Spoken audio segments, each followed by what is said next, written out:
Hola, muy buenas a todos y a todas, bienvenidos y bienvenidas a un nuevo encuentro. El día de hoy vamos a hablar acerca de la naturaleza y significación del trabajo humano.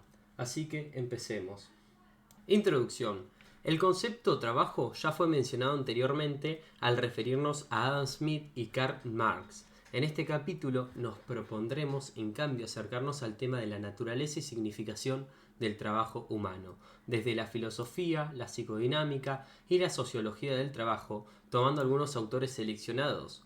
En segundo lugar, hacer una propuesta contrastando el valor del trabajo con la realidad histórica, fruto de la instauración de un modo particular de producción. 1. Especificidad y dimensiones del trabajo humano. El trabajo es una actividad específica de los seres humanos. Entre las actividades humanas preponderantes, el juego, el arte y el trabajo parecen estar tan estrechamente vinculadas que conviene realizar algunas distinciones. El juego es algo natural de todos los seres humanos. Somos también homo ludens y por lo tanto no podemos dejar de admitir que contribuye a la construcción de la personalidad, mientras el trabajo es algo artificial y constituye una exigencia para salir de sí mismo, utilizar herramientas con el propósito de dominar la naturaleza y obtener recursos para sobrevivir. Por su naturaleza, el trabajo difiere del arte y el juego. En efecto, puede haber jóvenes o niños que de manera espontánea se diviertan jugando y por placer imitando los trabajos humanos, movilizando su fuerza física, sus capacidades mentales y psíquicas. El juego no tiene un fin exterior a él.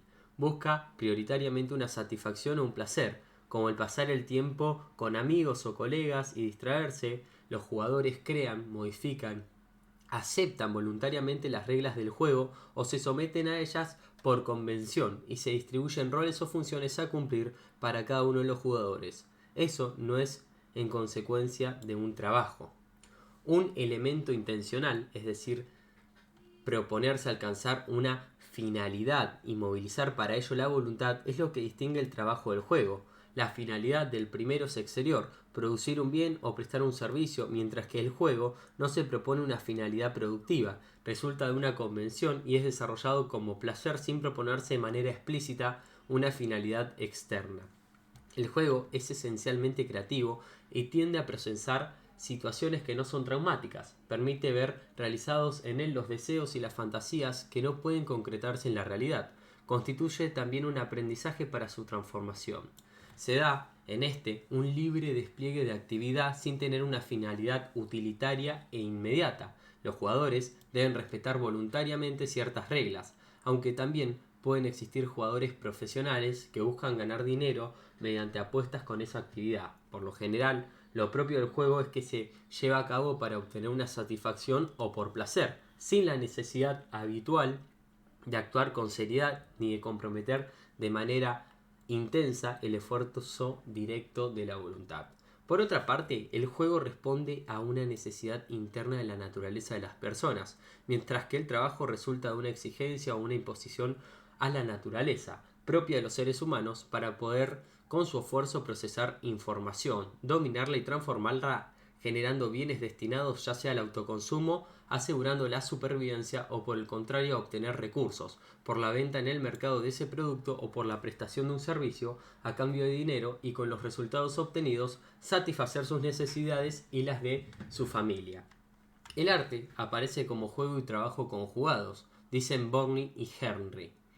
La actividad artística, de modo idéntico que la del operatorio, está ordenada a realizar una obra real, hacia cuya ejecución se orienta y cuyo resultado lo va a sobrevivir. De alguna manera, por su relación con los materiales de la naturaleza, el artista es siempre un artesano, trabaja con sus manos. Debe someterse al medio con el cual trabaja para crear una obra que le es exterior y que debe reunir las condiciones de belleza y perfección. Por lo general, la actividad del artista se gesta y ejecuta en soledad. Es una actividad elegida por la persona que no puede dar sus grandes frutos si no dispone de su libertad y no está sometido a restricciones de tiempo, mientras que el trabajo, de una manera u otra, está subordinado. Su resultado nunca es una copia exacta de la realidad, tiene libertad frente a ella, pues es una expresión directa de su personalidad. El resultado del trabajo del artista también tiene una utilidad, pero en el orden de la perfección intelectual. El trabajo está por debajo del arte. Los animales no trabajan, Se mueven por el instinto que forma parte de su naturaleza. Eso les permite satisfacer sus necesidades de modo siempre idéntico y monótono. Repiten siempre los gestos para lograr la misma solución. En los seres humanos, el trabajo, tomando en cuenta las pulsiones, sustituye al instinto para satisfacer sus necesidades. El instinto une al animal con su necesidad, pero el trabajo une al hombre con el hombre, desarrolla la personalidad y crea la comunidad. Ya dimos cuenta anteriormente del pensamiento aristotélico sobre los seres humanos, que postulaba la unidad sustancial entre cuerpo y espíritu, asignándole total prioridad a este, concepción expresada en el seno de una sociedad esclavista y fragmentada, hacia aparecer al trabajo como una actividad extraña, la pura esencia del hombre, dado que se concebida solo a los ciudadanos libres como seres inteligentes que por su naturaleza estaban llamados a la contemplación de la verdad, a hacer el bien y admirar la belleza.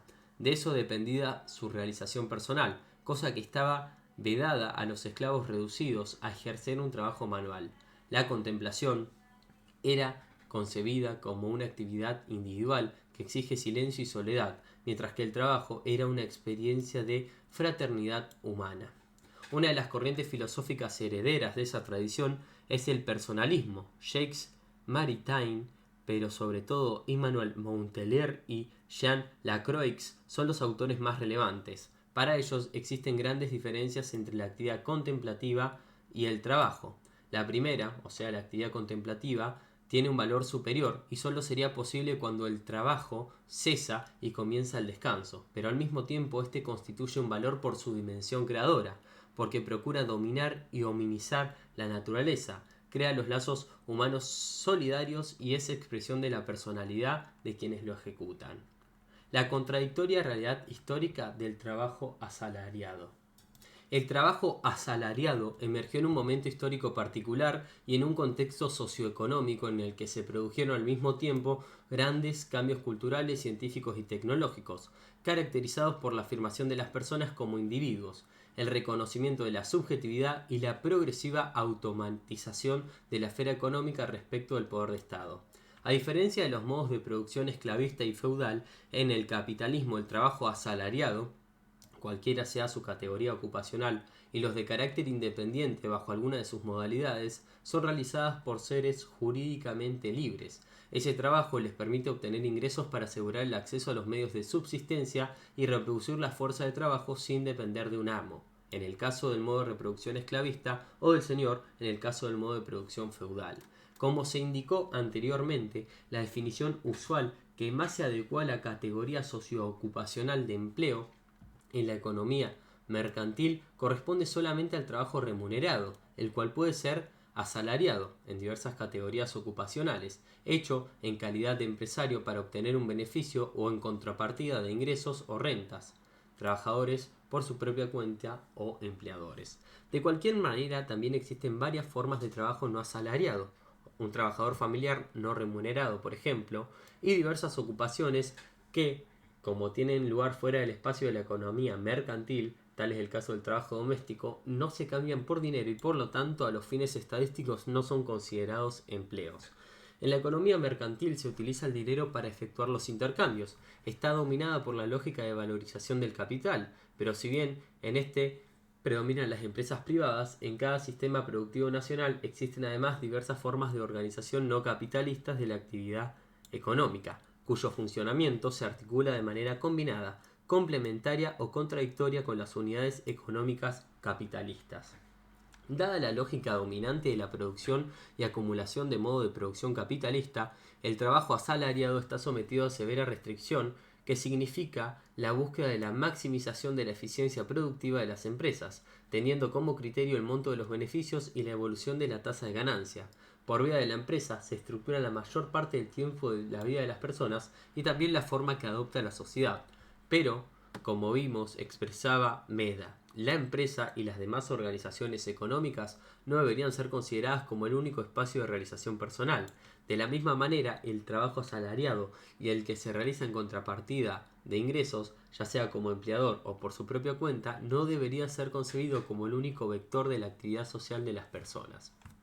Ya vimos que para ciertos juristas, como Alan Supiot, el trabajo entendido como empleo se distingue de la simple actividad, porque responde a una obligación suscrita voluntariamente o impuesta legalmente, que puede ser determinada a título oneroso o gratuito, vinculada con la norma legal, un convenio colectivo, un estatuto profesional o simplemente mediante un contrato individual formalizado o implícito. El trabajo así entendido se inscribe siempre en una relación de derecho, inherente al estatuto profesional de las personas, aunque por otra parte la percepción del salario indirecto y el ejercicio de los derechos sociales se haya construido independientemente de ese estatuto. La importancia del trabajo para quien tiene un empleo no es solamente que permite obtener los recursos para sobrevivir y asegurar el mantenimiento de su familia. Los seres humanos, al hacer un trabajo remunerado, adquieren una identidad social, generan relaciones de solidaridad y un intercambio con otras personas y establecen con ellas derechos y deberes. En esas condiciones, tener trabajo sería sinónimo de poseer un empleo, es decir, un trabajo remunerado, dividido en técnica y socialmente, distribuido entre los miembros del colectivo de trabajo, subordinado a quien paga la remuneración y el cuyo monto estaría codificado por la legislación y los convenios colectivos de trabajo, o en su defecto determinado por el empleador de acuerdo con las relaciones de fuerza existentes en el mercado de trabajo. Pero en todos esos casos, su contrapartida en materia de prestación de servicio está relacionada estrechamente con varios factores: el tiempo empleado, las calificaciones y competencias del trabajador y las condiciones existentes para el uso de la fuerza de trabajo. Hace más de un siglo, Karl Marx propuso una distinción entre trabajo y fuerza de trabajo, que consideramos útil recordar. La fuerza de trabajo es la aptitud que tienen las personas para trabajar cada día en condiciones normales, producir bienes o prestar servicios, y esa capacidad productiva es la que proporciona el asalariado a su empleador en contrapartida de la remuneración. Pero los empleadores no compran directamente la persona de los trabajadores asalariados, eso sería la esclavitud, sino que alquilan durante un tiempo el derecho de usar su fuerza de trabajo.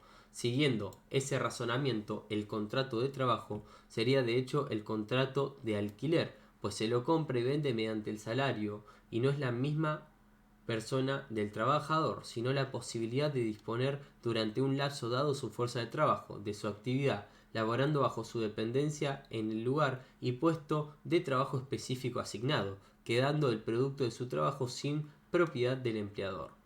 El salario no es el precio del trabajo realizado, sino el pago del costo de reproducción de la fuerza de trabajo del trabajador y su familia. Pero el trabajo no puede ser reducido solo a su valor de cambio, aunque en el modo de producción capitalista sea una mercancía, objeto de intercambio mercantil, alienado, heterónomo, subordinado jerárquicamente y sometido a la responsabilidad de otros en función de la división social y técnica implementada.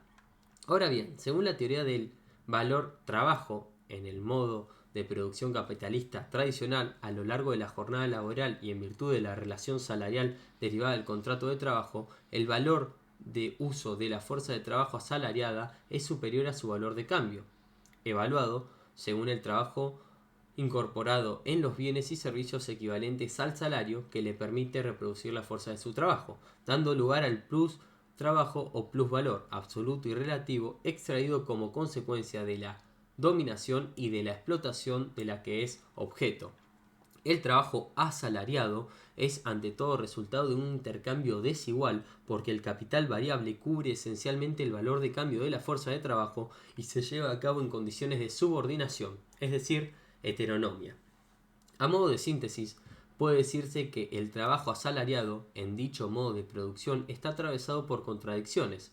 Es objeto de dominación, implica subordinación jerárquica en desmero de la autonomía, de explotación, el producto de su trabajo ya no le pertenece y además de generar el valor de fuerza de trabajo equivalente de salario, da lugar a extracción de plusvalor que queda en las manos del empleador y alienación. Los trabajadores se ven obligados a ejecutar un trabajo prescripto, tal como otros los han concebido, sin autonomía, restringiendo las posibilidades de desplegar su creatividad. Ahora bien, la subordinación, la explotación y la alienación cotidianas de la fuerza del trabajo en el modo de producción capitalista no significa que en los ámbitos laborales exista necesariamente y de manera permanente y manifiesta una toma de conciencia de esa situación que dé lugar a un enfrentamiento explícito y a una lucha violenta entre los representantes del trabajo y el capital. la amenaza del desempleo, el debilitamiento del poder, legitimidad y capacidad de acción de los sindicatos y las nuevas formas de gestión de la fuerza del trabajo han demostrado ser muy eficaces para desplazar el problema.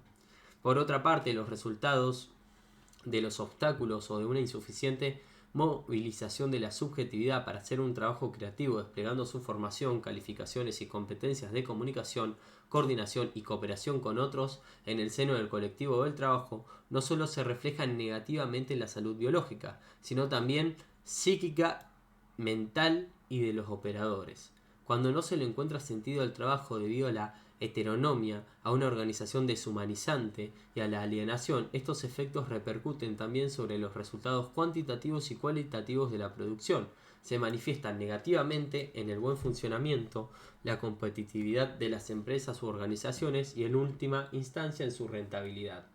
El aporte de la psicodinámica del trabajo. Dejando de lado por el momento sus implicaciones específicamente económicas, ya presentadas anteriormente en la segunda parte, que incluyen la perspectiva de la teoría del valor, consideramos interesante referirnos al resultado de las investigaciones de un grupo de ergómonos, psicopatólogos y psicólogos del trabajo de Conservatoire National des Arts et Métiers, que hicieran aportes importantes de esta noción, refiriéndose de manera generalizada a un trabajo asalariado, ya sea manual o intelectual, pero siempre heterodomo, subordinado y de ejecución. Su originalidad consistió en formalizar conceptualmente la profunda distinción existente entre la realidad productiva del trabajo tal como es prescripto por quienes tienen la responsabilidad de concebir y programar su ejercicio, consistente en dividir social y técnicamente y asignar tareas a cada trabajador según su posición en la estructura de clasificaciones y coordinando sus esfuerzos individuales con vistas a lograr la cooperación entre todos los miembros del colectivo del trabajo y la actividad, o sea, el trabajo tal como es realmente ejecutado en función de calificaciones y competencias, con lo cual se vuelve a descubrir el enigma y la riqueza del acto de trabajar, a pesar de las restricciones a las cuales está sometido. Las contribuciones de Horst inspiran a continuación nuevas reflexiones sobre ese tema. Sus estudios sobre la psicopatología del trabajo, llevados a cabo desde aquella institución, pusieron de manifiesto las dificultades existentes para probar que la relación de trabajo engendraba directamente una patología mental o psíquica, mientras que eran más fáciles de probar las consecuencias de las deficientes condiciones de trabajo sobre el cuerpo humano en términos de accidentes y enfermedades. Posteriormente, con el desarrollo de la psicodinámica del trabajo, la atención se centró en el estudio de los mecanismos por los cuales las personas resistían y se adaptaban a las deficientes condiciones y medio ambiente de trabajo, y por otra parte en el desgaste psíquico y mental que significaba para los trabajadores hacer frente a esos riesgos para no volverse loco al tener que aceptar por necesidad el ejercicio de un trabajo heterónomo, concedido y decidido por otros, y además riesgoso para su vida y salud. Independientemente de eso, si se reunían ciertas condiciones, el trabajo también podía ser fuente de placer. Las personas que trabajan se encuentran sujetas a respetar varias racionalidades al mismo tiempo: la organización del trabajo impuesta por la empresa para lograr la rentabilidad, la eficacia productiva que se le reclama a la empresa a cambio del salario, la búsqueda de su realización personal, la inserción en un colectivo de trabajo y preservación de salud física, psíquica y mental. Pero en la realidad el trabajo no obtiene un reconocimiento social, se desconoce o subvalúa el saber productivo acumulado y las competencias adquiridas, se instaura la seguridad dando como resultado la decepción, el desánimo, el desaliento, que repercuten sobre la eficacia de la empresa y también sobre la vida social y familiar de los trabajadores. Pero además, cuando el trabajo ocupa un porcentaje muy importante del tiempo para asegurar el consumo de la familia y los seres humanos, devienen animal laborers. Su participación en la vida política y en las actividades públicas se ven reducidas. Se ha criticado teóricamente y se ha verificado empíricamente que el postulado tayloriano de la existencia de un hombre promedio o normal es una burda simplificación. Pero, lamentablemente, ese postulado se convirtió luego en una norma hasta que, desde la crisis de los años 70, las empresas se esfuerzan por movilizar las competencias de cada individuo. A pesar de ello, al trabajar, la mayor parte de las personas no se comportan de acuerdo con la norma prescripta, es decir, que según la teoría ortodoxa no serían totalmente normales. Los trabajadores actúan de manera diferenciada y específica, según las relaciones sociales que predominen históricamente en un proceso de trabajo determinado, para resistir, adaptarse y desarrollar estrategias defensivas del tipo individual y colectivo. Estas estrategias no son rígidas, las construyen el colectivo de trabajo y se desarrollan, modificándose en el transcurso del tiempo, a diferencia de las patologías biológicas, cuya naturaleza es permanente, aunque pueda variar su grado de intensidad. Las exigencias y las restricciones generadas en las unidades de producción e instituciones por la organización del trabajo implican defenderse, adaptarse, resistir para permanecer en los estrechos límites de la normalidad. Es así como el trabajo resulta un gran esfuerzo y una verdadera conquista que al mismo tiempo provoca desgaste y sufrimientos. Entre la salud psíquica y mental y la patología se sitúan la normalidad y el sufrimiento, afirma de House. La normalidad es un estado real en el cual las enfermedades están controladas y las satisfacciones compensan al sufrimiento, como resultado del juego de las defensas contra los sufrimientos que atentan contra la normalidad y pueden hacer caer a los individuos en la enfermedad. El sufrimiento, así como la satisfacción, son inherentes al trabajo. El sufrimiento se experimenta por varios factores: exigencias propias de la tarea, carga física, psíquica y mental derivadas de la configuración del proceso de trabajo. El sufrimiento puede entonces provenir de la distancia existente entre el trabajo, tal como es prescripto al trabajador por los responsables de la producción o como figura en los manuales de operación, y por otra parte la actividad o trabajo real, es decir, la forma concreta en la cual se debe organizar y ejecutar el proceso de trabajo para lograr los objetivos fijados por la dirección de la empresa en cuanto a volumen y calidad requeridas para hacer la obra dentro de un margen de tiempo dado. Se parte de lo siguiente: la ejecución de un trabajo programado por otros, conceptores, diseñadores, tecnólogos y especialistas en métodos de producción, sin la experiencia práctica de su ejecución, no puede nunca ejecutarse totalmente y de manera exacta tal como fue prescripto. Esto es así porque la realidad es dinámica y en el desarrollo concreto del trabajo se ponen de manifiesto defectos de fabricación de los medios de trabajo y las materias primas. Aparecen los errores de concepción y fabricación no detectados al hacer el control de calidad, surgen los incidentes no previstos en el proceso productivo e intervienen factores aleatorios exógenos que siempre exigen hacer adaptaciones, ajustes y rediseños del proyecto original. Si se desea cumplir con los objetivos fijados en materia de productividad, costos y calidad del producto o servicio, y para entregarlo dentro de los plazos estipulados. El trabajador sufre al encontrar resistencias de la materia prima y de los demás insumos en el momento de ser transformados, debido a su propia naturaleza, a su deficiente calidad o a los obstáculos existentes para que las máquinas y herramientas funcionen correctamente. Los trabajadores sufren también al verse obligados a violar con frecuencia esas reglas prescriptas, a desobedecer las consignas, a fingir que las cumplen o a mentir a sus superiores jerárquicos. Paradójicamente, todas esas son estrategias o mecanismos a los que recurren precisamente para poder cumplir de la mejor manera posible con los objetivos establecidos. Pero también sufren los trabajadores cuando tienen miedo de fracasar o de hacer mal el trabajo por causa de la complejidad, por incidentes provocados por el mal funcionamiento de las máquinas o los equipos, o el desajuste entre sus calificaciones y competencias y requeridas por el puesto de trabajo, pues nadie le gusta ser juzgado como poco o no calificado, como incompetente o inútil por sus superiores y menos aún por sus colegas. Trabajar implica entonces el sufrimiento derivado de someterse a las reglas vigentes en las empresas y organizaciones para obtener ingresos y ganarse la vida.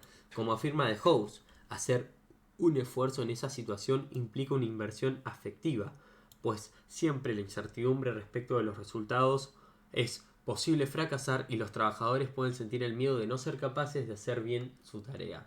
Estas dos dimensiones constitutivas del trabajo humano, sufrimiento e incertidumbre, no las percibe a simple vista un observador externo y por eso son tan difíciles de evaluar. El sufrimiento nos acompaña desde el momento de nuestro nacimiento, refleja la incompletud de los seres humanos y es anterior al hecho de trabajar.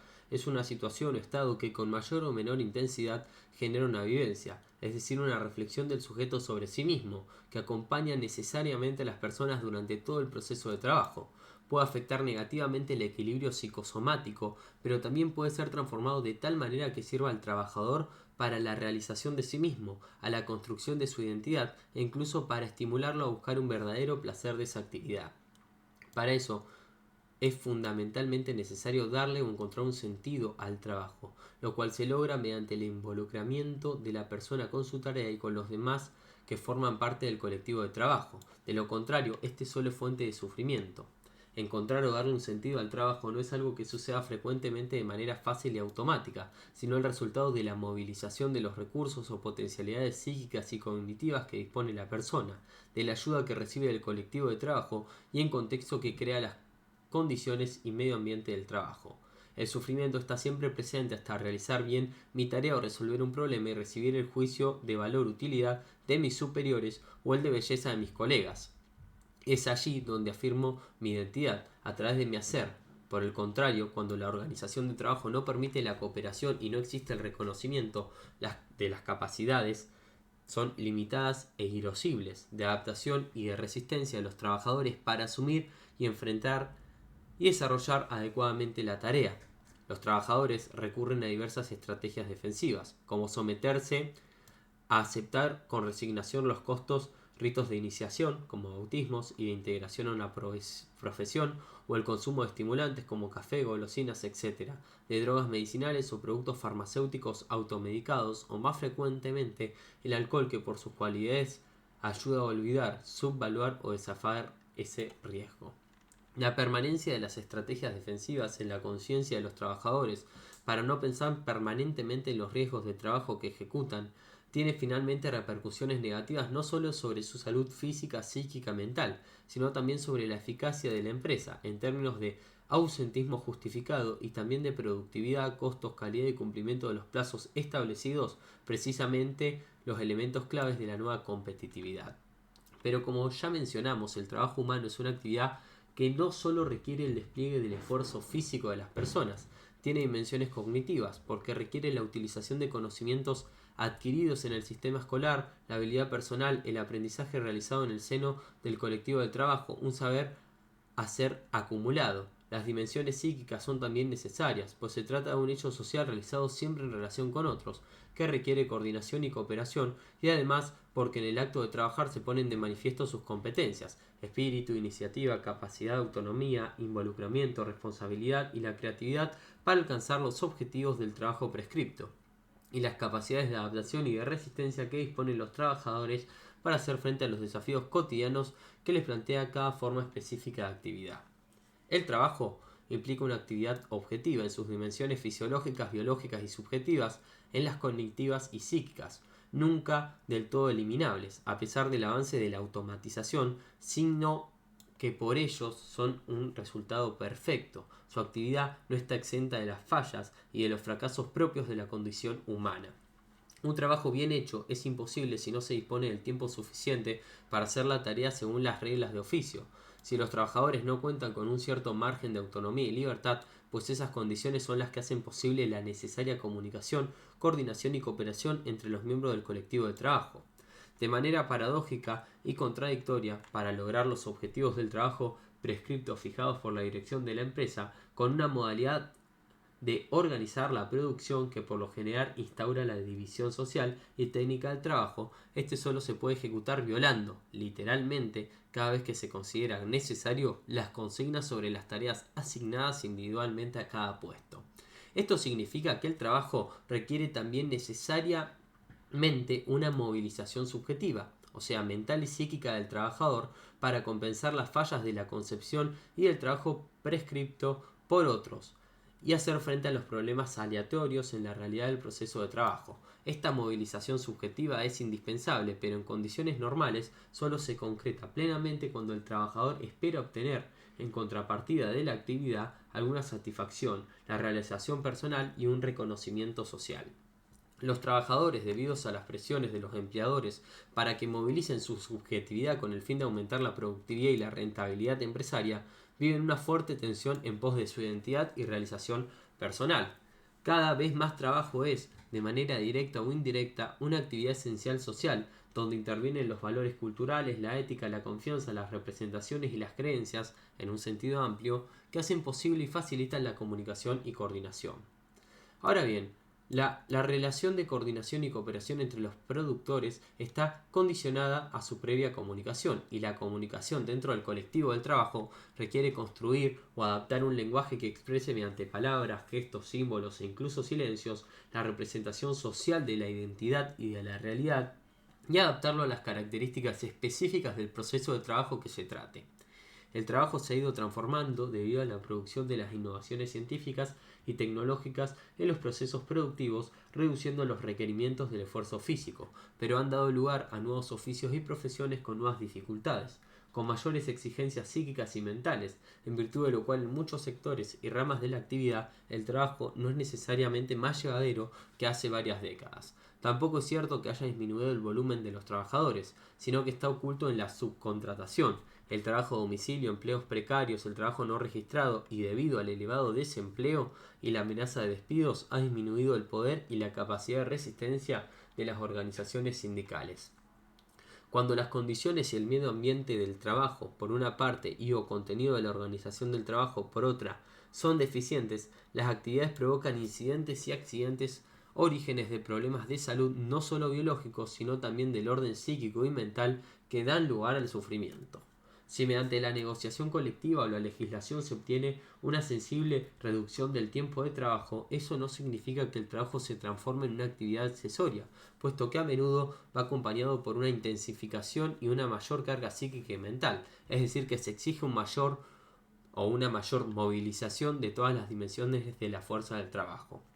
Dada la centralidad del trabajo para esta corriente de pensamiento gestada en el Conservatorio Nacional de Artes y Oficios de París, y el papel mediador que el trabajo ejerce en lo singular y lo colectivo entre la esfera social y la esfera privada, entre actividades sociales y actividades domésticas, y de manera más general entre la persona y la naturaleza, como ya afirmaba Hegel, Proust y Marx, esa actividad es o puede ser tanto un operador de salud como el contrario, una restricción al desarrollo personal con efectos psicológicos y desestabilizadores para la salud. Por esa causa es que la interrupción de la actividad laboral durante un cierto tiempo y por razones independientes de la voluntad del trabajador es también fuente de sufrimiento.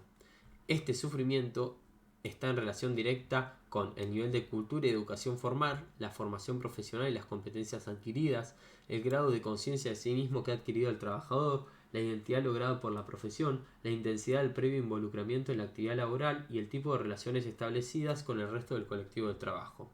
Desde este punto de vista, la desocupación, bajo cualquiera de sus modalidades, puede estar en el origen de la alienación y de numerosas patologías, razón adicional por la cual debería ser combatida por todos los medios, sin olvidar tampoco que los desocupados buscan empleos, realizan efectivamente un trabajo, sometido a una fuerte presión psíquica, aunque esto no se visibilice y permanezca oculto a los ojos estadísticos laborales.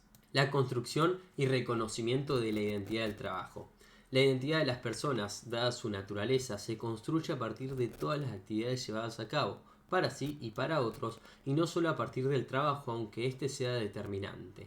En esta sección nos vamos a referir principalmente a la que se relaciona con el trabajo, sin que eso implique desconocer el resto, y lo haremos partiendo de la reflexión de los autores más relevantes, procurando luego un análisis de su significación específica para el caso de países capitalistas periféricos como Argentina, semi-industrializados, subdesarrollados o en vías de desarrollo. Cuando hablamos desde la sociología de la identidad, podemos convenir con Claude Dubar en el doble sentido de definición de sí por sí mismo, identidad individual, y definición de sí por parte de otros, identidad colectiva. La primera definición se refiere a lo que tenemos de más íntimo, más personal en cada uno de nosotros, y que es lo más relevante como ámbito de acción para la psicología, tanto clínica como social, y para el psicoanálisis. La identidad colectiva tiene que ver con las clasificaciones sociales, las maneras en que distribuimos a los individuos en categorías y clases, cuyo análisis es objeto de las ciencias sociales. La identidad de las personas puede conceptualizarse de diversas maneras. Para algunos será una identidad esencial, constituida por esencias inmutables y originales, lo que indica para una persona su pertenencia a priori a un grupo social o conjunto desde su nacimiento. Esa identidad es lo que finalmente permanecería a lo largo de su vida a pesar de los cambios y del paso del tiempo. Se trata de una concepción estática en la que se inscriben las clasificaciones de puestos o categorías socioprofesionales creadas por los economistas y estadísticos que incluyen como si los individuos permanecieran idénticos a través del tiempo. Por otra parte, hay quienes toman una posición nominalista. En esta segunda acepción, la identidad de cualquier persona va a depender de la época que se trate y del punto de vista adoptado. En este caso, la identidad no sería algo inmutable, sino el resultado de una identificación contingente. La identidad es, para hablar como dice Dubar, el resultado de un proceso de diferenciación y generalización.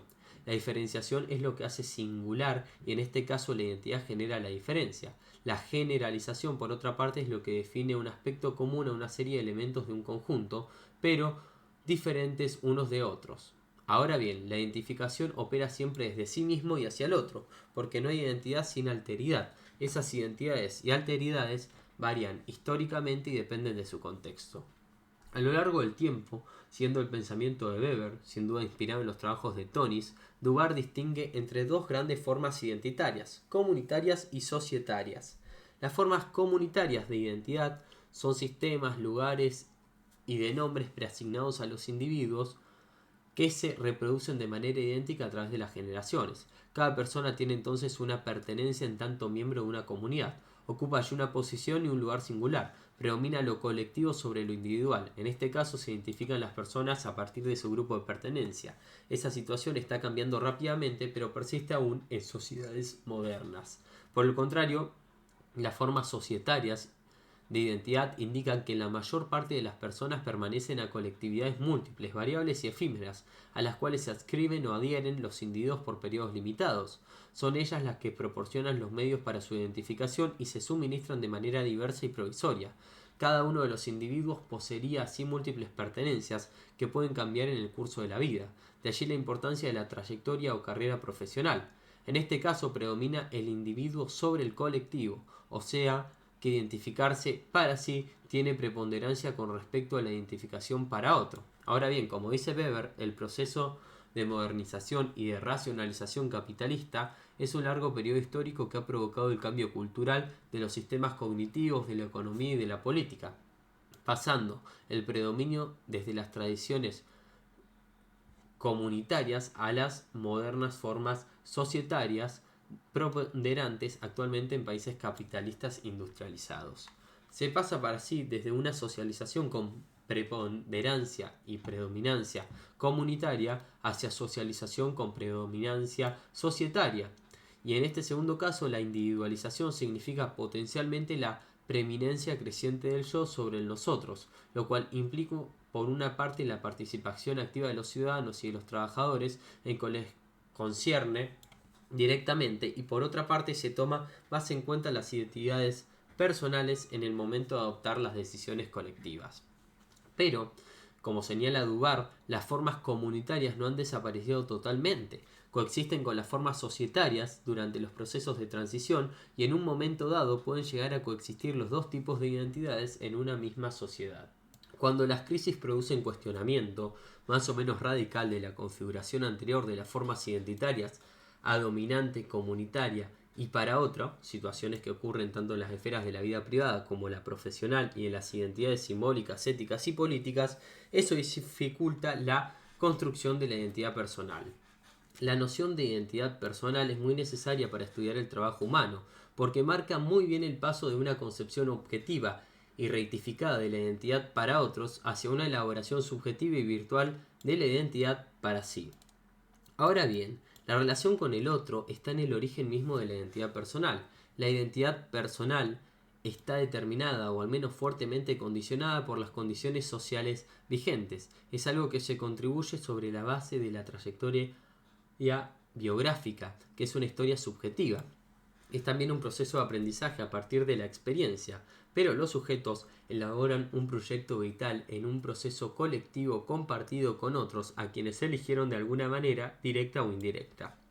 La identidad personal implica una actitud reflexiva, al mismo tiempo que el sujeto mantiene relaciones significativas con otros, amorosas, solidarias, de amistad, competitivas o de cooperación, que permiten la construcción de la propia historia, el yo, que se inserta en la historia y en un colectivo, en nosotros. Pero la identidad personal subjetiva para sí no es puro reflejo de identidades estatuarias, de posiciones ocupadas dentro de categorías socioprofesionales, porque esas posiciones cambian mucho durante la vida adulta. Entonces, concluye este autor, la identidad personal es una subjetividad permanente en devenir. La subjetividad se construye y se desarrolla en y por relaciones con los otros. Ser sujeto es ser capaz de construir a lo largo de toda la vida relaciones de reconocimiento mutuo, de rechazar las relaciones de dominación propias de las formas comunitarias, poder ser verdaderamente un actor de la vida familiar, el trabajo, la actividad profesional y la política. Es salir de la pasividad y pasar a acciones colectivas destinadas a cambiar su suerte y la de los demás. El proceso de construcción de la identidad personal no puede evitar enfrentarse con las crisis que resultan de la estructura misma de la subjetividad humana desde el momento en que se comienza a emancipar del encuadramiento comunitario debido a las crisis o a su propia iniciativa. Dudar también distingue entre identidad de oficio, profesional y de empresa. Con el desarrollo del capitalismo industrial y la diversión técnica y social del trabajo, además de su identidad de oficio, los trabajadores asalariados habían adquirido a partir de ella una identidad colectiva, organizándose para resistir y luchar contra la dominación y la explotación, lo que les permitiera construir una conciencia de clase. Estas identidades categoriales consisten en la manera colectiva de practicar su oficio, de organizarse, de definirse a partir del mismo, de estructurar su vida alrededor de valores colectivos que los trabajadores reivindican con orgullo. Cuando anteriormente predominaban las formas comunitarias, esa identidad se basaba en reglas vigentes, en una comunidad de intereses, en el reconocimiento de objetivos comunes. Dicha realidad fundamentaba las reivindicaciones y las acciones colectivas de resistencia, puestas en evidencia cuando generalmente los padres deseaban transmitir su oficio a los hijos y a su vez los hijos querían ejercerlo. La identidad profesional no es la categoría objetiva para clasificar a las personas en función de su actividad en el trabajo, como el caso de las categorías socioprofesionales o ocupacionales, ni es tampoco su posición en el empleo. Las identidades profesionales son maneras socialmente reconocidas por los individuos de identificarse los unos y a los otros en el campo del trabajo y del empleo. El sentido del trabajo es así un componente de la identidad profesional que se refiere a la situación en su puesto de trabajo, a la actividad que allí se desarrolla y las relaciones de trabajo. Refleja el compromiso de sí mismo en la actividad y el reconocimiento de sí que tiene lugar por parte de colegas y especialmente de aquellos que juzgan el resultado de su actividad. Durante casi un siglo, el taylorismo, fayololismo y el fordismo permitieron a las empresas contrabalancear la naciente fuerza colectiva de los asalariados, introduciendo nuevas formas de organización de las empresas, del trabajo y modos de gestión consolidados por ese medio. La posición de los mandos medios, cuadros y gerencias, dando lugar a ese grupo a una identidad de empresa u organización, muy diferente de la propia de los asalariados de ejecución. Esta se caracteriza por una fuerte movilización subjetiva, el deseo de hacer una carrera profesional dentro de la empresa, tener un reconocimiento por parte de sus superiores y una fuerte integración de los objetivos y la lógica empresarial. Estas tres formas identitarias, profesional, colectiva y de empresa, han sido construidas racionalmente por investigadores que han formulado tipologías deduciéndolas de situaciones objetivas de trabajo al suponer que son estas determinantes. Pero la crisis, con los cambios introducidos en las formas específicas de empleo y las nuevas modalidades de relación salarial emergente, hacen menos claras las separaciones y cuestionan fuertemente esas tipologías de identidades en varios aspectos. Las categorías ocupacionales inscriptas en el convenio colectivo o el escalafón, una escala salarial normatizada, la relación entre el nivel de formación del trabajador y las clasificaciones de los puestos de trabajo que van a ocupar, los modos de gestión de la fuerza del trabajo aplicadas, las competencias evaluadas ahora individualmente y solo por el empleador o sus ejecutivos, la estabilidad en el empleo que cede su plaza a la precariedad, las trayectorias profesionales individuales que difieren incluso dentro de la misma categoría ocupacional entre regiones de un mismo país. Por ello, Dubar considera que actualmente estamos atravesando una crisis de la identidad profesional que produce sufrimientos por la imposibilidad de los trabajadores de transmitir a sus hijos los saberes y los valores de un oficio reconocido y valorizado por otros, por las quiebras y cierres de empresas, los procesos de reconversión profesional, las deslocalizaciones que desestructuran los colectivos del trabajo, las innovaciones tecnológicas y los cambios en la organización del trabajo. Pero la causa principal es el desempleo. El antiguo personal obrero de ejecución y sin alta calificación se encuentra entonces cada vez más bloqueado, experimenta la pérdida de derechos adquiridos anteriormente como resultado de luchas y negociaciones, se ha amenazado en la estabilidad y continuidad de su empleo, abandona la esperanza de hacer carrera profesional por sus anteriores méritos o en función de la antigüedad de la empresa y va perdiendo el reconocimiento de sus jefes, mientras al mismo tiempo entran jóvenes trabajadores con más años de escolaridad y diplomas y ocupan desde el inicio puestos de mayor nivel jerárquico y más remunerados que el suyo. Pero las identidades no se correlacionan solo y directamente con las actitudes subjetivas de esos trabajadores y con su expresión. Cuentan también las relaciones de autoridad jerárquica con los colegas de la empresa u organización, así como las relaciones de poder, entendidas como capacidad para influir directamente en el proceso de adopción de decisiones relativas a la concepción y modos de ejecución de su propio trabajo. Fue a partir de estos grupos de variables, los modelos culturales de la organización y las definiciones de sí mismo y de los otros, que René Saint-Saleu, un reconocido sociólogo del trabajo francés, ha intentado clasificar las diferentes formas que puede adoptar en su sombra la identidad autreville. Por una parte, la identidad de retirada, manifestada por trabajadores que se sienten marginalizados, periféricos para la empresa, que se sienten cernibles a término de una amenaza de exclusión, al sentirse cada vez más ajenos al trabajo y faltos de motivación, plantean problemas que dificultarían luego los procesos de reconversión de su fuerza de trabajo. Esa específica identidad colectiva respecto del trabajo es de carácter netamente defensivo, resultando de una batalla que por anticipado ya se considera perdida y que al término puede coincidir con una separación real o potencial respecto de su grupo de pertenencia. La identidad fusional se constata cuando por la identificación del trabajador con su personal jerárquico, con un líder carismático o por su devolución a una causa, predomina entre los trabajadores el nosotros sobre el yo, integrándose de manera pasiva a los objetivos y la lógica de la empresa. Por otra parte, hay un modelo de identidad negociadora. Lo ponen de manifiesto los asalariados, fuertemente involucrados a la vida de la empresa y que en contrapartida de su compromiso activo espera un reconocimiento económico y social por parte de esta.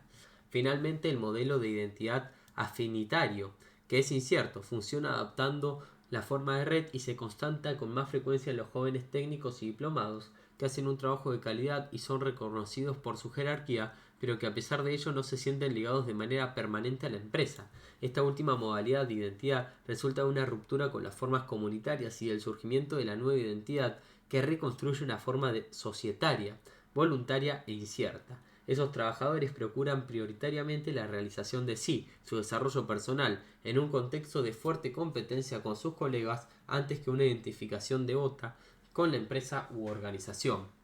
En sus conclusiones, Saint-Saleu critica el carácter exclusivamente mercantil del trabajo, tal como se da en la actualidad en las empresas de los países capitalistas desarrollados, pues piensa que por esa causa el trabajo sigue siendo alienado.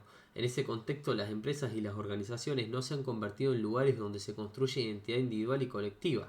Para lograrlo, estas se deberían transformar aplicando las nuevas formas de organización del trabajo y tratando de dejar un espacio para diversos modos de expresión de los trabajadores. Al mismo tiempo, se deberían articular de manera más coherente las actividades mercantiles y no mercantiles, sin que las sociedades se basen exclusivamente en la competitividad. Como resultado de una larga investigación en empresas privadas innovantes y tomando en consideración los trabajos de Norbert Elias, Max Weber y Marx, Dugar y sus colaboradores elaboraron de manera inductiva otra tipología sociohistórica con 4 formas de identidad que explican los dispositivos de integración, de diferenciación y de exclusión social, diferente de la construida inicialmente por Saint-Saleu. Incluye 2 formas identitarias: el itinerario biográfico, identidad para sí, y el reconocimiento por parte de la empresa, identidades para otro. Esas identidades constituyen una manera de vivir y de decir el trabajo y darle un sentido, y también maneras de anticipar el ciclo de la vida profesional, que se debe concretar, que está socialmente condicionado por el origen social, la formación inicial y la trayectoria anterior. La forma biográfica de identidad para otro, de tipo comunitario, es la que se desprende de la inscripción de los individuos en un linaje generacional traducido por su apellido y que designa la pertenencia a un país, a una región, a un grupo local o a una cultura heredada. es una forma tradicional de identificación que perdura mientras predominan en los otros sobre el yo y las formas precapitalistas de producción. En contraposición, la forma relacional hacia otros se define en y por las interacciones de las personas en las diversas esferas de la vida social y las que están presentes en el seno de un mismo sistema institucionalizado y jerarquizado. Se construye en base de las obligaciones para integrarse a ciertas instituciones, la familia, el sistema educativo, los grupos profesionales, el Estado. Puede también llamarse identificación estructurada, con la condición de aceptar que en la sociedad moderna los estatutos son múltiples y que cada persona puede asumir varios que difieren a lo largo del tiempo. La forma relacional para sí es la que surge de la conciencia reflexiva poniendo en práctica el compromiso de una persona con un proyecto.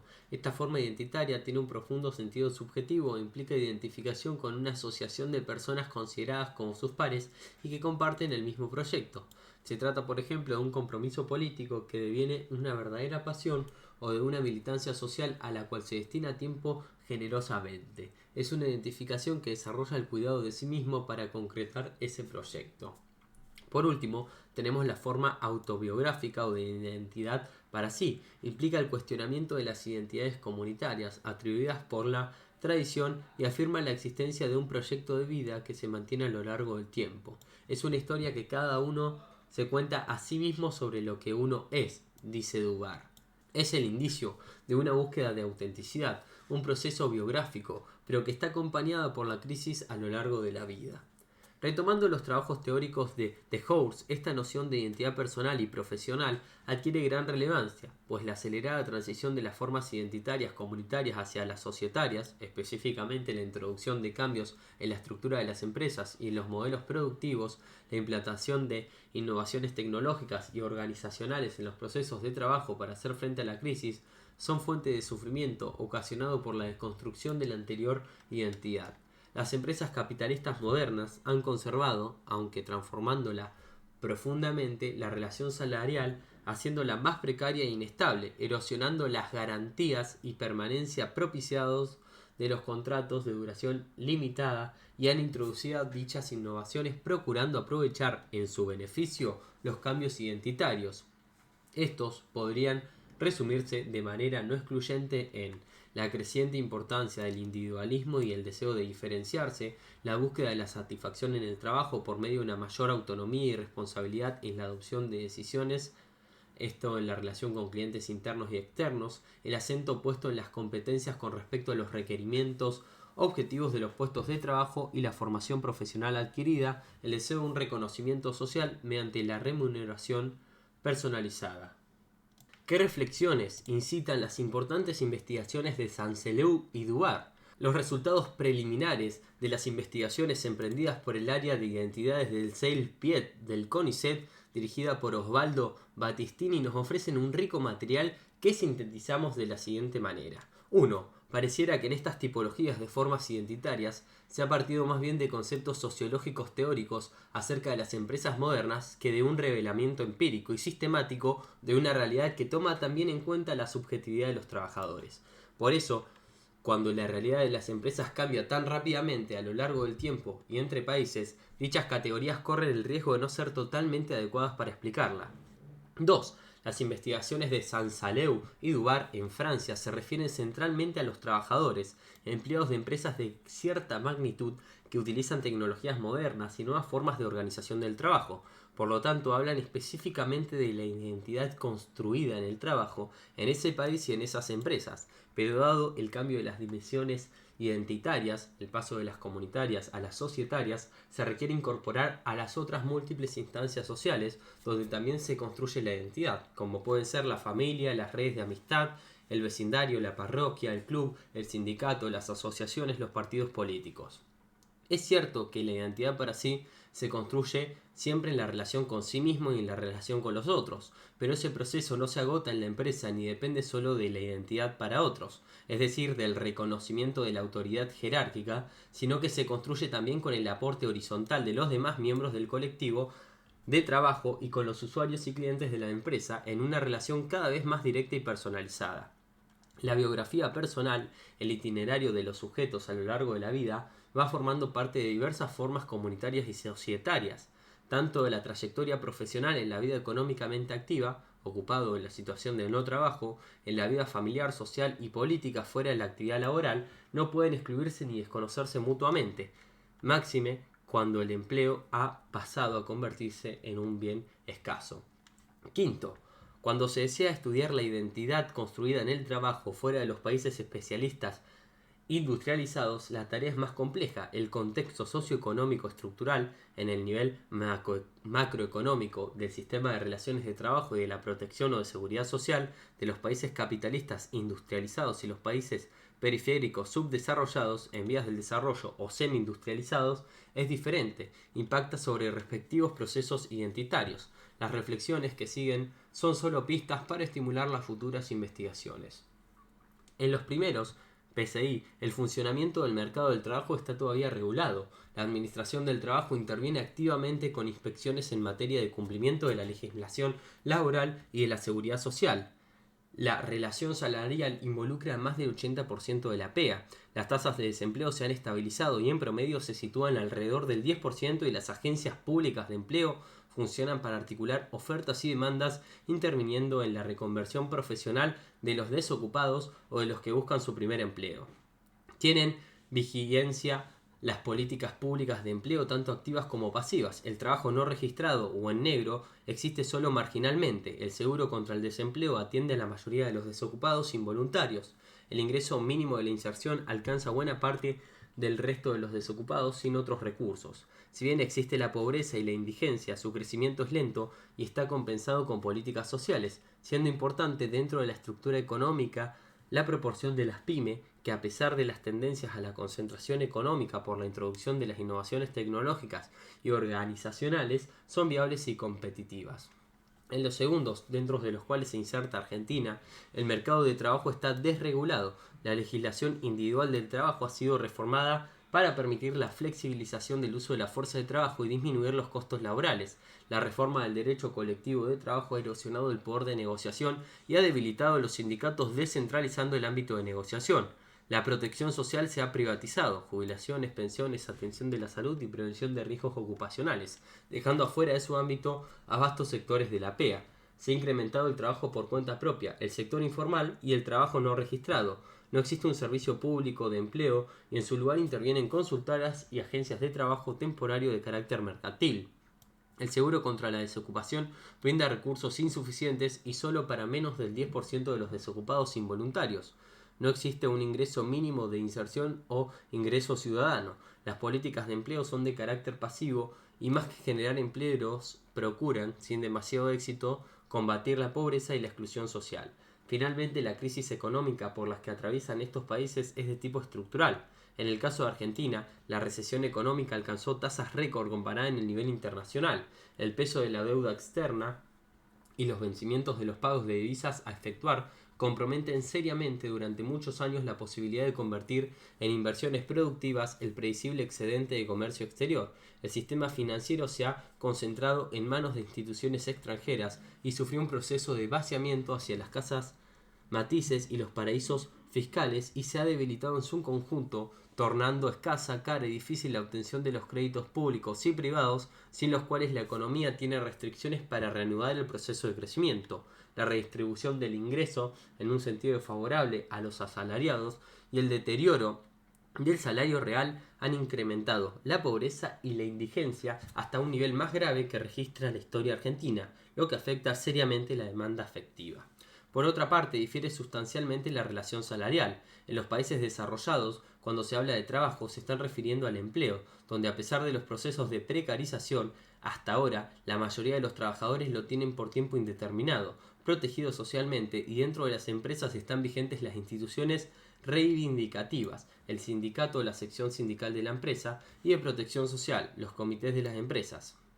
Hay una legislación, marco, instituciones sociales donde el nivel central hay una representación de las centrales sindicales. Los desocupados involuntarios forman efectivamente parte de la PEA, se sienten insertos en ellas. El Servicio Público de Empleo los tiene en cuenta para el seguimiento y les informa sobre las posibilidades que se presentan. Mientras tanto, durante un largo tiempo reciben un ingreso en lugar de salario que les permite un margen de autonomía y mantener su nivel de consumo.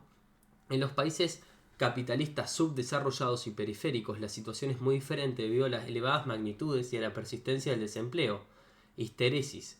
La tasa de salarización disminuye rápidamente al mismo tiempo que aumentan para subordinación jurídica, la precarización generalizada del empleo asalariado, el crecimiento del trabajo no registrado por cuenta propia e informar, la disminución de los salarios nominales y reales y el retraso para percibirlos, el debilitamiento y la privatización del sistema de protección social al mismo tiempo que disminución del gasto público social.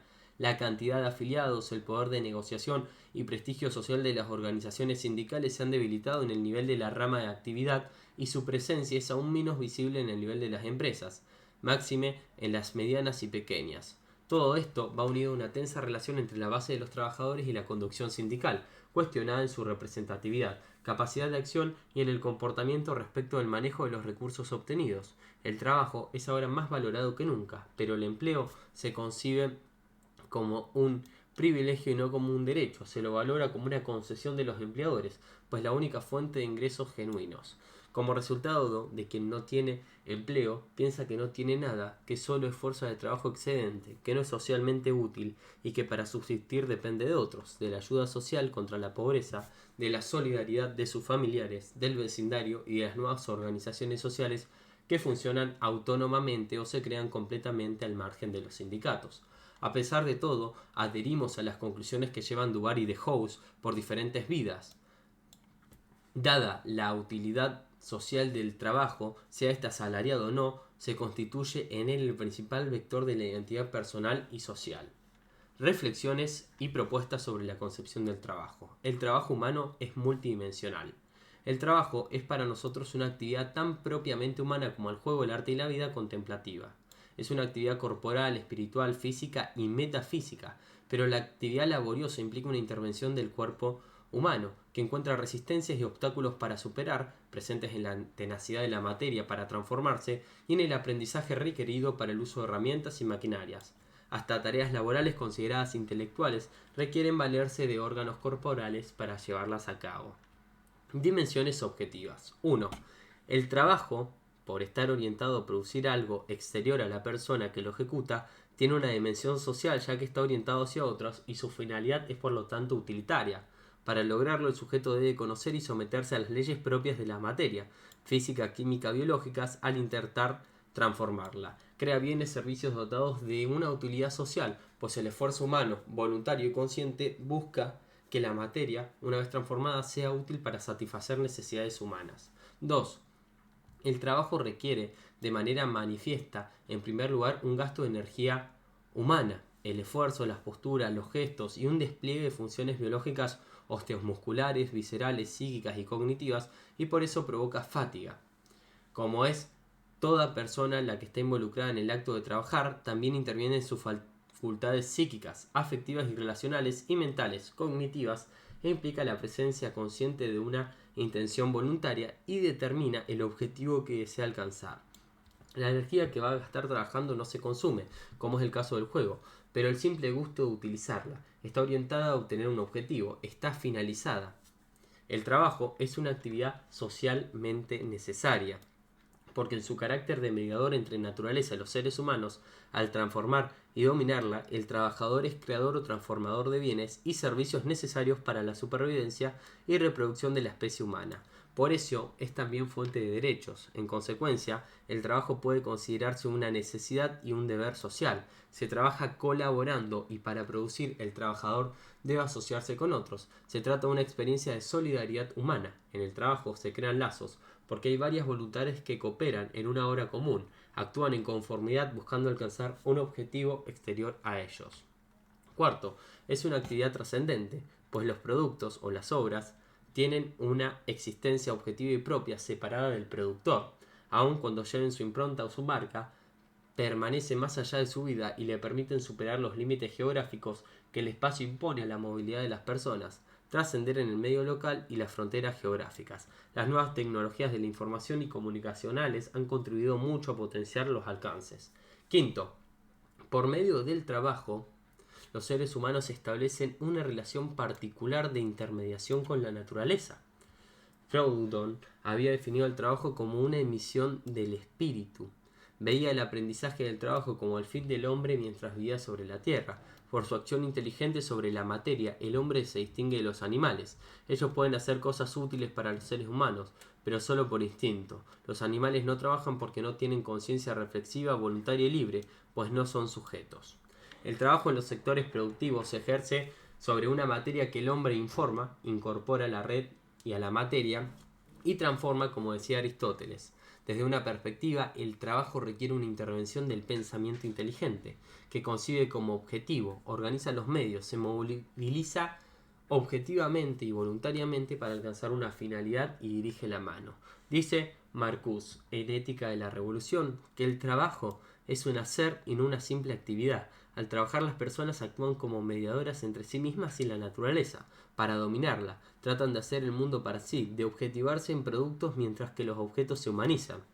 A diferencia del juego, el trabajo requiere constancia. Su resultado tiene una realidad permanente y es objetivado. Quien trabaja, cualquiera sea su estatuto, se orienta a producir una cosa o a prestar un servicio, que tiene una existencia independiente y fuera de sí mismo. Las obras del trabajo, los fines directos e inmediatos son vías o medios, es decir, mediaciones. Dimensiones propias del sujeto. 1. El trabajo es siempre la actividad de un ser humano, porque es una actividad voluntaria orientada hacia una finalidad, laboriosa, fabricante, que significa un esfuerzo sobre sí mismo y sobre la materia. El hombre es definido como un animal laborioso, animal laborens, que gracias a sus facultades cognitivas lleva a cabo una actividad transformadora del mundo. Para el filósofo Bergson, por su naturaleza, el ser humano es también un animal fabricante, homo faber, capaz de fabricar herramientas y de emplearlas con instrumentos para hacer otras herramientas y maquinarias. La mano sería el instrumento de los instrumentos, y como decía Anaxágoras, el hombre piensa porque tiene manos. El trabajo sujeta de alguna manera al trabajador a la materia, pero por otra parte lo libera al generar un producto. Es una mezcla de necesidad y libertad.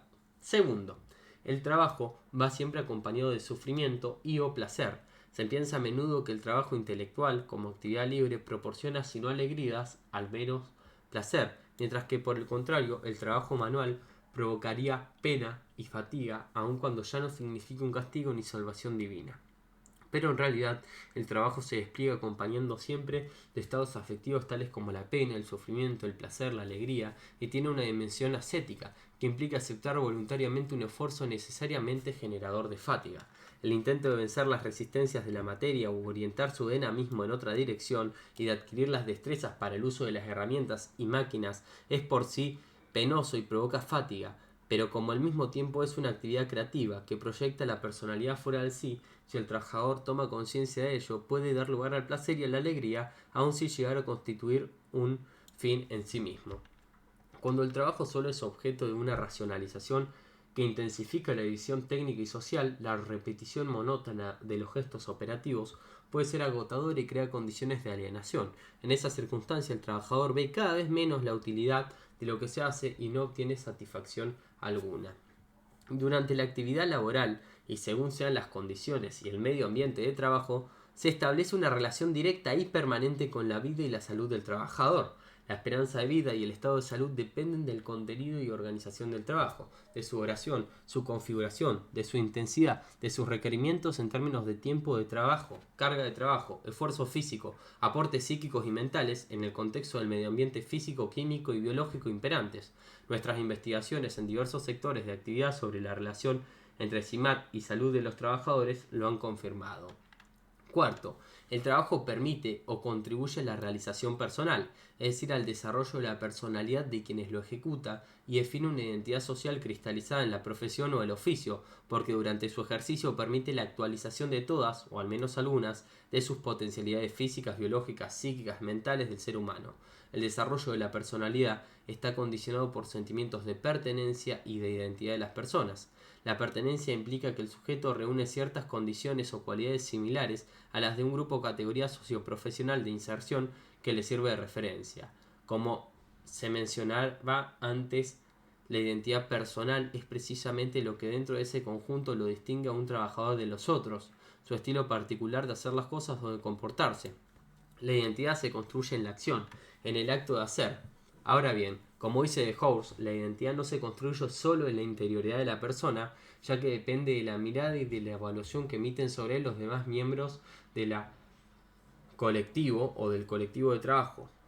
Como ya se analizó, el sentimiento de identidad contribuye de manera sustancial a la constitución y permanencia de los oficios de los profesionales. Ahora bien, cuando la pertenencia y o identidad del trabajador se cuestionan, el resultado es necesariamente una crisis psíquica de la persona. Gracias al trabajo, los seres humanos construyen su propia identidad y por intermedio de ella buscan encontrar un sentido a lo que hacen. Según Sanseleu, esta identidad puede alcanzar diversos niveles de intensidad. Puede ser resumida de manera pasiva, puede ser objeto de negociación o dar lugar a una fuerte integración en el colectivo de trabajo y la empresa. Quinto, el trabajo pone a prueba a las personas, permite que ellas demuestren lo que son capaces de hacer, la utilidad de su actividad. Es siempre un desafío. El trabajo tiene siempre una dimensión desconocida, es una incógnita o un enigma, pues pone a las personas frente a sí mismas, haciéndolas descubrir sus potencialidades y sus límites frente a la infraestructura y maquinarias y equipos que no siempre funcionan correctamente. 6. Trabajar significa asumir riesgos, pues como la actividad que efectivamente se desarrolla se diferencia del trabajo prescripto y para llevarlo a cabo se deben desconocer o violar consignas, esas desobediencias se vuelven visibles y susceptibles de sanciones. Se asumen conscientemente esos riesgos a cambio del trabajo y se busca obtener una retribución que no consiste solamente en dinero. Su carácter es simbólico, pues en última instancia lo que se busca es un reconocimiento social en un sentido amplio. Séptimo, el trabajo también provoca una movilización del involucramiento, tanto a nivel individual como colectivo. Requiere coordinación y cooperación dentro del colectivo de trabajo, lo cual implica captar y procesar información, comunicarse, expresar ideas por medio de la palabra y mediante silencios, gestos y signos, a veces por la organización de la producción o por la excesiva visión social y técnica del proceso de trabajo. Se hace difícil comunicarse de manera adecuada y la coordinación y cooperación son más bien impuestas a los trabajadores por los empleadores y superiores antes que negociadas y aceptadas por ellos mismos y de manera voluntaria. Los resultados de los obstáculos o de una insuficiente movilización de la subjetividad para comunicarse, coordinarse y cooperar no solo reflejan negativamente la salud psíquica y mental de los operadores, sino, lo reiteramos, repercuten también sobre resultados cuantitativos y cualitativos de producción, es decir, sobre competitividad de las empresas y en última instancia en su rentabilidad. El trabajo para llevarse a cabo eficazmente requiere del trabajador un compromiso subjetivo, el involucramiento. Linhart dice que, salvo casos extremos, el deseo de hacer bien el trabajo siempre subsiste, ya que es vital para la identidad del propio trabajador. Sin ese compromiso personal de los trabajadores, ninguna organización productiva, ni siquiera la más tayloriana, habría podido funcionar. 8. El trabajo socializa las personas y es fuente de inserción social. Necesita y al mismo tiempo permite instaurar relaciones interpersonales y construir un colectivo de trabajo, es decir, una entidad nueva generada por los lazos e interrelaciones que crean una solidaridad de hecho, primeramente entre todos los trabajadores, pero esencialmente entre los obreros y empleados asalariados de ejecución y también con las demás categorías socioprofesionales de mayor nivel jerárquico de una misma unidad productiva. En todos los tiempos, pero sobre todo en nuestra época, el trabajo crea condiciones que, para las personas, tomen realmente contacto, de manera directa o indirecta, con el resto de la sociedad, desbordando el ámbito estrecho de la familia y adopta la forma de una verdadera relación social. El trabajo se ha convertido desde hace mucho tiempo en un instrumento privilegiado para la integración social, pues es creador de lazos y entramados sociales. 9. Finalmente, el trabajo ejerce una función psicológica a la que los profesores Claude y Meyerson catalogan como una ruptura entre las preocupaciones personales, domésticas y permanentes del sujeto con respecto a las ocupaciones sociales y rutinarias asumidas en su lugar de trabajo, donde por lo general se ejerce por obligación una forma disciplinada y el trabajo continúa, cuyos resultados no siempre están directamente relacionados con sus vidas y necesidades personales. El trabajo permite hacer algo por los otros, no directamente para sí, o dicho en otros términos, es la realización de sí mismo que se obtiene al hacer cosas por otros. Durante el tiempo de trabajo, el trabajador, sobre todo asalariado, puede salir de la relación doméstica y familiar de la persona a persona, tomar distancias. De allí sus prioridades terapéuticas, aunque llevada al extremo esa ruptura puede dar lugar a un desequilibrio en las relaciones entre el trabajo y vida personal o familiar. El trabajo como un fin en sí mismo o como medio. El trabajo es un hacer al servicio de la producción. Esto es lo que resulta del trabajo. Por otra parte, la naturaleza no está acabada, siempre es susceptible de ser dominada, apropiada, completada, transformada y perfeccionada. Al trabajar, los seres humanos se reivindican como seres históricos que hacen acontecer la propia existencia mediante la consciente mediación en producción y reproducción. Siguiendo a Marcuse, el trabajo trasciende la ciencia económica e implica todas las dimensiones de la vida social. Pero el trabajo no constituye un fin absoluto y duradero, sino un fin intermedio, que se orienta a algo exterior al ser humano. En la misma dirección, los filósofos personalistas afirman que convertir al trabajo en un deber absoluto es una cuasi religión. Se opone a la contemplación de la verdad, el amor al bien y la admiración de la belleza, fines supremos para todos los seres humanos. O sea, para cerrar este encuentro largo, en conclusión, la vida no es para el trabajo, no existimos para trabajar, el trabajo es para hacer posible la vida, se trabaja para vivir, pero si bien la vida de los seres humanos no se reduce solo al trabajo, no puede comprenderse plenamente en su ausencia.